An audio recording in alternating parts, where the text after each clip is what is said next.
Good morning, my dear viewers. Today I am going to discuss about elections of Rajya Sabha. মই আজি ৰাজ্য সভাত election কেনেকৈ হয় অৰ্থাৎ ৰাজ্য সভাৰ মেম্বাৰৰ কাৰণে কিদৰে ইলেকশ্যন হয় তাৰ ওপৰত চমুকৈ সহজকৈ মৰম লগাকৈ আপোনালোকৰ সৈতে আলোচনা কৰিম ইয়াৰ কাৰণে মই গোটেই লেকচাৰটোক কেইবাটাও ভাগত ভাগ কৰিছোঁ এবাৰত হৈছে এবাউট ৰাজ্য সভাৰ ওপৰত থুলমূল নলেজ দিম এলিজিবিলিটি আপুনি ৰাজ্য সভাৰ মেম্বাৰ হ'বৰ কাৰণে আপোনাৰ কি কি যোগ্যতা থাকিব লাগিব থাৰ্ড ইলেকশ্যন প্ৰসেস নিৰ্বাচন প্ৰক্ৰিয়া কিদৰে সম্পূৰ্ণ হয় আৰু আপুনি ৰাজ্য সভাৰ ইলেকশ্যন কন্টেষ্ট কৰিলে আপুনি কিমানটা ভোট লাগিব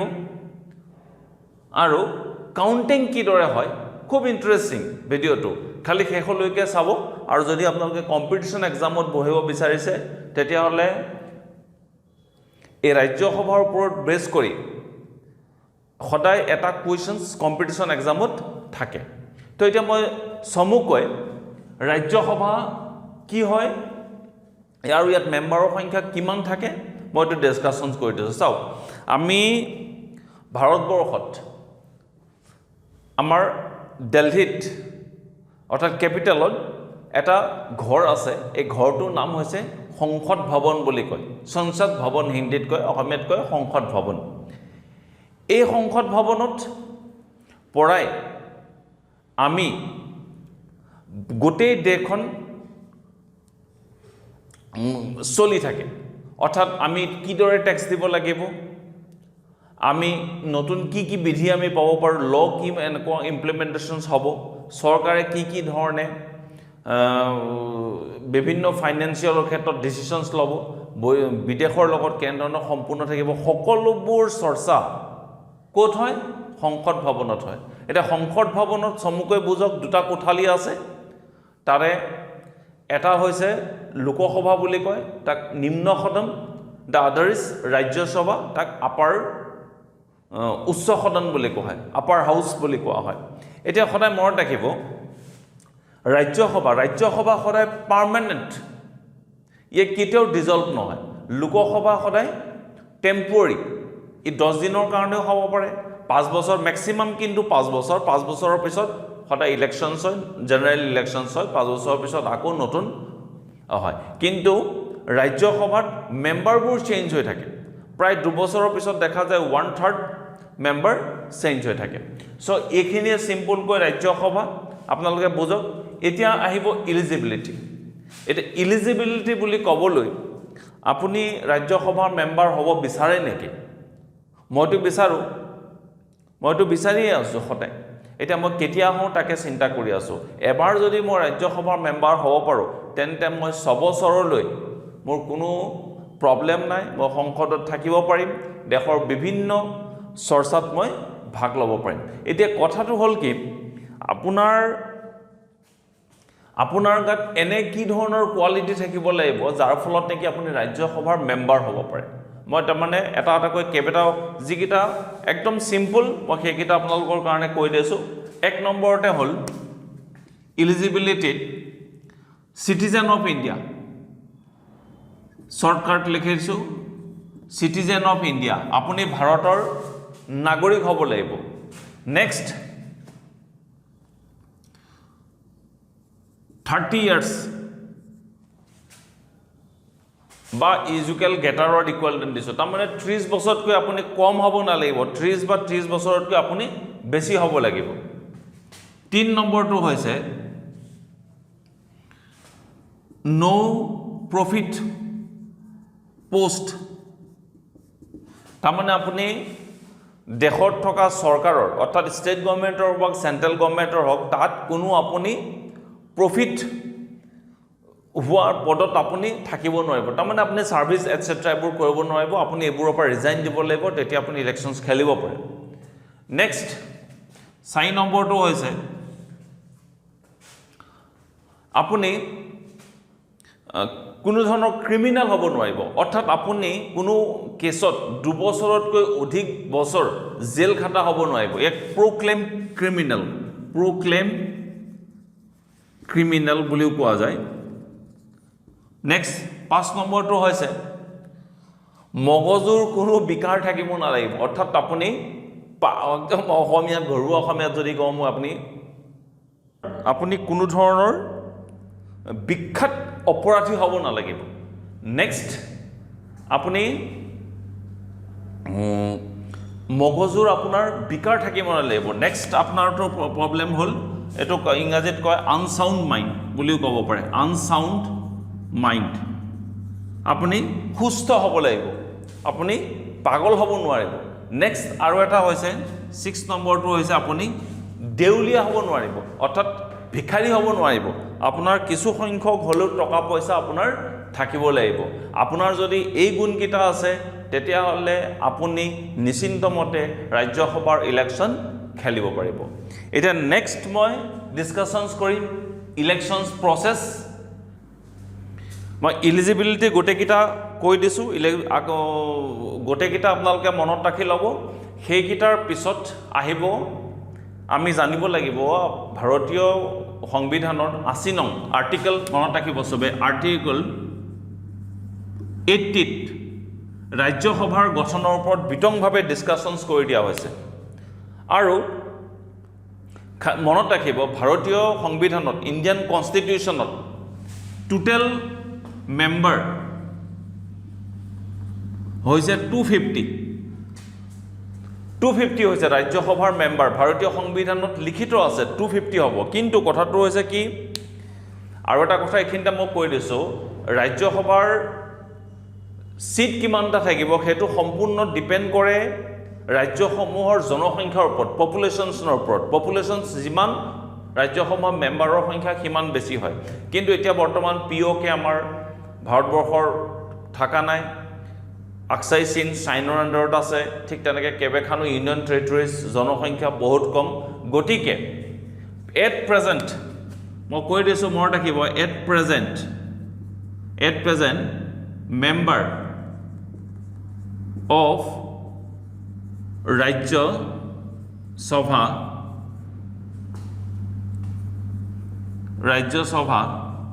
ইকুৱেল টু 245 সদায় এইটো কুৱেশ্যনছ সোধে যদি সোধে ভাৰতীয় সংবিধানৰ মতে ৰাজ্যসভাৰ টোটেল মেম্বাৰৰ সংখ্যা কিমান তেতিয়া আপোনালোকে ক'ব 250 কিন্তু যদি সোধে এট প্ৰেজেণ্ট বৰ্তমান সময়ত ভাৰতবৰ্ষত সংবিধানৰ ৰাজ্যসভাৰ মেম্বাৰৰ সংখ্যা কিমান 245টা ইয়াৰে মনত ৰাখিব আকৌ 245টাৰ ভিতৰত 12টা নমিনেটেড বাই প্ৰেচিডেণ্ট ভাৰতৰ ৰাষ্ট্ৰপতিয়ে 12টা নিজে নমিনেটেড কৰি দিয়ে এই নমিনেটেড কৰাৰ ক্ৰাইটেৰিয়া কি যদি কোনো এজন ব্যক্তি art culture science social service এইবোৰৰ ওপৰত যদি বিশেষ অৱদান আগবঢ়ায় কলা সংস্কৃতি বিজ্ঞান সমাজ সেৱা ইত্যাদিৰ লগত জড়িত যদি বিভিন্নসকল ব্যক্তিসকলক সাধাৰণতে ৰাষ্ট্ৰপতিয়ে মনোনীত কৰে আপুনি জানিব যে অলপ দিন আগতে ৰঞ্জন গগৈ ইণ্ডিয়ান সুপ্ৰিম কোৰ্টৰ চিফ জাষ্টিছ আছিল তেওঁ হৈছিল শচীন তেণ্ডুলকাৰ হৈছিল খেলৰ কাৰণে ৰেখা হৈছে এক্ট্ৰেছ আছিলে জাভেদ আখতাৰ লিটাৰেচাৰ এইবোৰৰ পৰা জেনেৰেলি কি হয় ৰাজ্যসভালৈ মনোনীত কৰে কোনে প্ৰেচিডেণ্টে কেইজন মনত ৰাখিব 12জন এতিয়া মেইন কথাটো হৈছে কি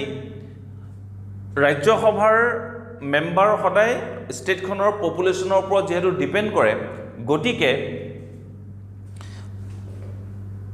ৰাজ্যৰ যিমান সংখ্যক পপুলেশ্যনছ বেছি থাকে তিমান সংখ্যক মেম্বাৰৰ সংখ্যা বেছি হয় গতিকে ৰাজ্য অনুসৰি মেম্বাৰৰ সংখ্যা পৃথক পৃথক হয় এতিয়া মই আৰু সংবিধানৰ 4th শিডিউল অৰ্থাৎ 4ৰ্থ সূচীত কোনখন ষ্টেটৰ পৰা কিমানজন মেম্বাৰ সিলেকশ্যন হ'ব কিমানজন মেম্বাৰ ৰাজ্যসভালৈ ইলেকশ্যনছ খেলিব পাৰিব এইটো নিৰ্ধাৰণ কৰি দিয়া হৈছে মই উদাহৰণস্বৰূপে এজ এ হোম ষ্টেট মই আসাম কনচিডাৰ কৰিম এতিয়া অসমৰ পৰা 2জন মুঠে ৰাজ্যসভা মেম্বাৰ সিলেকশ্যনছ কৰিব পাৰে 2জন এতিয়া এই 2জন সিলেকশনস কৰিবৰ কাৰণে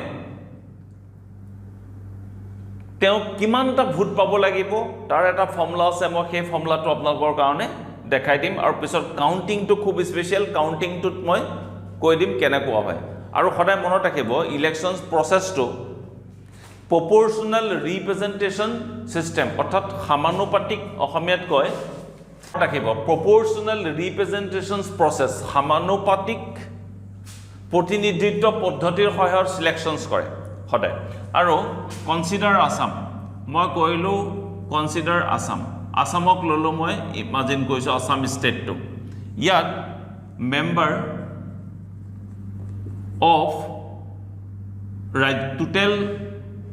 total member of Rajya Sabha কেজন দুজন থাকে according to 4th schedule of Indian constitutions এতিয়া এই ৰাজ্য সভা মেম্বাৰবোৰক বেসিক্যালি কোনে সিলেকশনস কৰে সিলেকশনস প্ৰসেসটো হল এটো আমি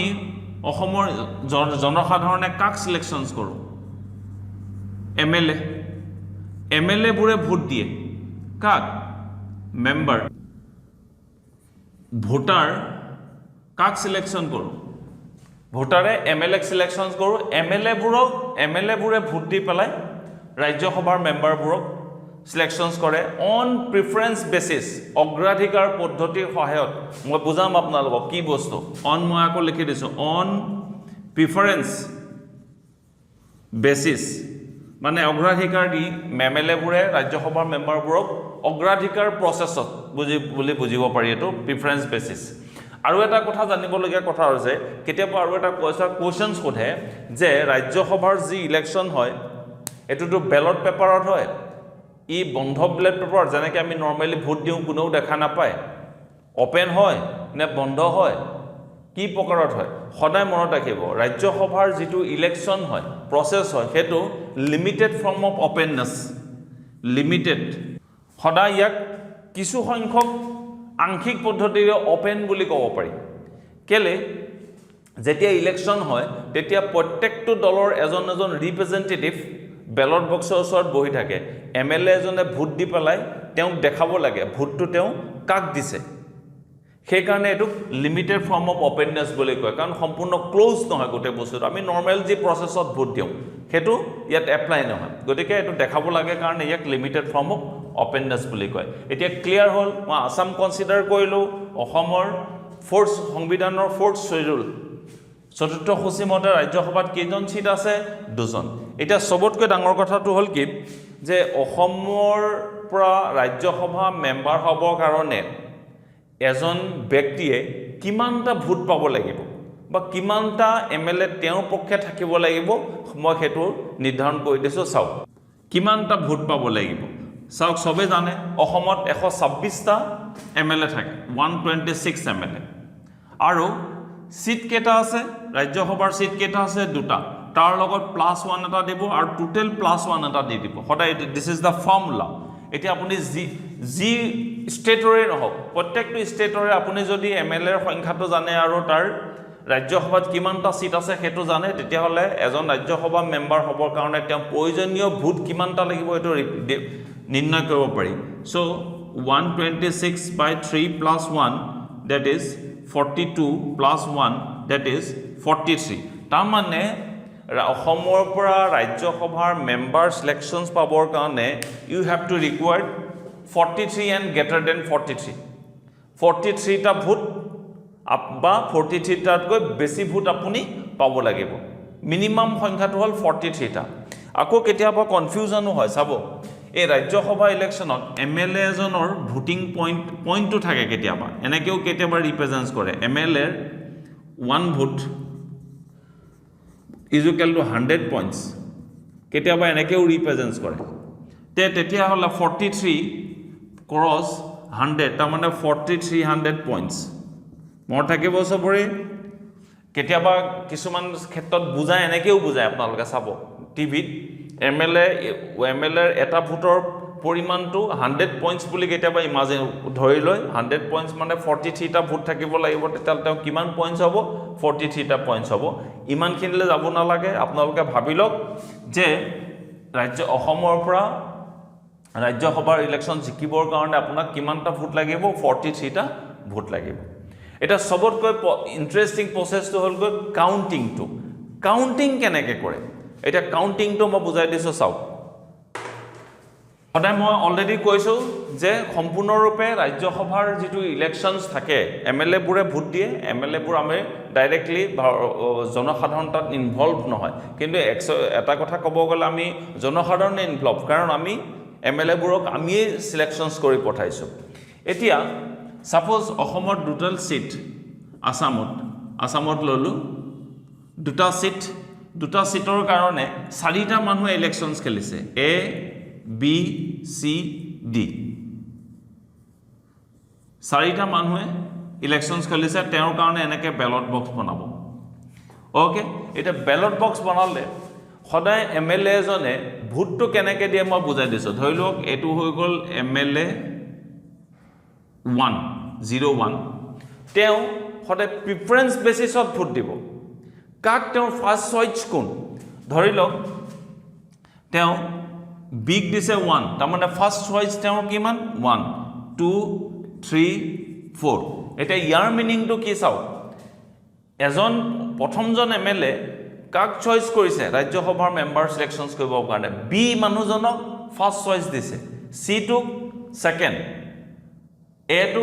থাৰ্ড এইকেইটা মানুহৰ নাম ABCD মই মানুহ লিখি দিয়া নাই আৰু মানুহৰ নামকেইটা লিখি দিয়া নাই কোনোবা আকৌ মানুহ নামো পৰি যাব গণ্ডগোল হৈ যাব পিছত হয়নে ডি টু হৈছে 4th পজিশ্যন তেওঁ মানে এমএলএ প্ৰথমজন এমএলএ ডি মানুহজনক চইচেই নাই তেওঁ একদম 4 নম্বৰ দি থৈছে সিমিলাৰলি আৰু এটা মই লৈছোঁ MLA 02 2 নম্বৰ এমএলএ জনে বিগ 1 এ দিলে 2 3 4 চাওক কি হৈছে তো এমএলএ 2 নম্বৰ এমএলএ জনেও বি কে ফাৰ্ষ্ট চইচ দিছে এক সেকেন্ড চইচ সি থাৰ্ড দিছে ডি 4ত দি আছে গতিকে এনেকৈ গোটেই এমএলএবোৰে ভোট দিব ভোট দিয়াৰ পিছত তেওঁ গণি পেলাই টোটেল উলিয়াব ইয়াত এনেকৈ তেওঁ প্ৰিফাৰেন্স বেচিছত কাউণ্ট কৰিব কৰি পেলাই টোটেল ল'ব টোটেল ধৰি লওক বি টোৱে পাইছে 44 এ পাইছে 31 36 ডি এ পাইছে 25 এইটো প্ৰচেছত ধৰি লওক ভোট পালে ভোটৰ সংখ্যা কেইটা পালে এটা 44 ৰাউণ্ড 1 বুলি ক'ব এইটো ৰাউণ্ড 1 এইখিনি ফাৰ্ষ্ট ৰাউণ্ড বুলি কয় ৰাউণ্ড 01 ৰাউণ্ড 1 এটা চাওক বি টু যিটো আছে বি টোৱে 44 43 তকৈ বেছি পালে ফাৰ্ষ্ট ৰাউণ্ডতে বি উইনাৰ হৈ গ'ল বি এ ৰাজ্যসভা মেম্বাৰলৈ সিলেকশ্যনছ পাই গ'ল বাকী কোন কেইজন থাকিল এ থাকিল সি থাকিল ডি থাকিল তাৰপিছত এটা সবেই মন কৰক এইজন যেতিয়া উইনাৰ হৈ গ'ল এইজন মই বাদ দি দিলোঁ বাদ দিয়াৰ পিছত ৰাউণ্ড 2 কাউণ্টিং হ'ব কাৰণ চাওক বাকী কোনেও 43 পোৱা নাই গতিকে ৰাউণ্ড 2ত কি হ'ব চাওক সবে মন কৰক ৰাউণ্ড 2ত এ আহিব 31 সি আহিব 36 ডি আহিব 25 ৰাউণ্ড 2ত যাবগৈ ৰাউণ্ড 2ত কি হ'ব এই যিজনে কম পাইছিল তেওঁ সম্পূৰ্ণৰূপে ডিলিট কৰি দিব ইলেকশ্যন কমিশ্যনে ডিলিট কৰি কি কৰিব তেওঁ যে যিকেইটা ভোট পাইছে ডি এ ইয়াতে মনত ৰাখক ডি এ ফাৰ্ষ্ট চইচ পাব পাৰে ছেকেণ্ড চইচ পাব পাৰে থাৰ্ড চইচ পাব পাৰে ফ'ৰ্থ চইচ পাব পাৰে তেওঁৰ ভোটকেইটা নি এওঁলোকসকলক ভগাই দিব তাৰমানে ইয়াতে সি টু ফাৰ্ষ্ট প্ৰিফাৰেন্স পাই আছে একৰ্ডিং টু নাম্বাৰ অফ ভোটছ এটোৱে কি পাই আছে ছেকেণ্ড চইচ পাই আছে ডিত পোৱা ভোটখিনি ইয়াক নি প্ৰিফাৰেন্স বেচিছত তেওঁলোকক ইয়াত ভগাই দিব এই ডিটো কি হৈ যাব তেওঁলোকটো কোনে ডিলিটেড লুজাৰ কৰি দিব ডিলিটেড কৰি তেওঁ ভোটখিনি প্ৰিফাৰেন্স বেচিছত এ আৰু চি মাজত ভগাই দিয়ে ৰাউণ্ড 2ত যদি কোনোবা এজনে ইয়াতে ধৰি লওক তেওঁ পাই গ'ল 15 এইজনে ধৰি লওক পাই গ'ল 10 সৰি এইজনে ধৰি লওক পাই গ'ল 15 এইজনে পাই গ'ল ধৰি লওক 9 তেতিয়া ৰাউণ্ড 2 আহি গ'লে চাওক কোনে কিমান পাইছে এইকেইটা যদি মই ভগাই দিওঁ 10 দিলোঁ তে এইটো কিমান হৈ গ'ল সব 11 তেনেকৈ 5 আৰু চাওক ৰাউণ্ডটোত কি হৈ গ'ল এইজন চি এ হৈ গ'ল 51 আৰু এ কিমান হৈ গ'ল 41 কোন জিকিলে 51 উইনাৰ হৈ গ'ল উইনাৰ হৈ গ'ল সি এটো অটোমেটিক্যালি কেনসেল হৈ গ'ল কেতিয়াবা কি হয় এটো ৰাউণ্ড 2 সিমিলাৰলি ৰাউণ্ড 3 হ'ব পাৰে ৰাউণ্ড 3 টো একে আৰু যদি মেম্বাৰৰ সংখ্যা বেছি হয় বুটবোৰ ডিভিজনছ হয় এটো কাৰণে ৰাউণ্ড 2 হ'ল কেতিয়াবা ৰাউণ্ড 3 হয় বেসিক্যালি দেখা যায় ৰাউণ্ড 2 তে আপোনাৰ ইলেকশন ডিক্লেৰেশ্যন হৈ যায় আজি 2-3 বছৰ আগতে মই এক্স্যাক্টলি ডেট পাহৰিছো আপুনি চাব গুজৰাটত বিধান ৰাজ্যসভা মেম্বাৰ ইলেকশনৰ সময়ত খুবেই এটা গণ্ডগোলৰ সৃষ্টি হৈছিল এই লিমিটেড ফৰ্ম অফ ওপেননেছ দেখুৱাৰ ক্ষেত্ৰত হেতু এটা বেলেগ টপিক মই ইমান নাযাওঁ গতিকে তাত সেই ইলেকশন প্ৰসেছটো এনেকৈ খুবেই ৰাউণ্ড 2 ৰাউণ্ড 3 পাইছিল গৈ ইলেকশন ক্ষেত্ৰত গতিকে এই ভিডিওটোৰ যোগেদি মই আজি আপোনালোকক ইলেকশনছ অফ ৰাজ্যসভাৰ নিৰ্বাচন কিদৰে হয় মেম্বাৰ কিদৰে সিলেকশনছ পায় মই তাক থলমূলকৈ আপোনালোকৰ সৈতে আলোচনা কৰিছো আশা কৰিছো এই ভিডিওটোৰ যোগেদি দুই এটা সংখ্যক নলেজ হলেও আপোনালোকে আহৰণ কৰিব পাৰিব আহি আছো মই নেক্সট আৰু এটা ইম্পৰ্টেন্ট টপিক লৈ আপোনালোকৰ মাজলৈ চাই থাকক আৰু ভালে থাকক ঘৰতে থাকক কুশলে থাকক টিল দেন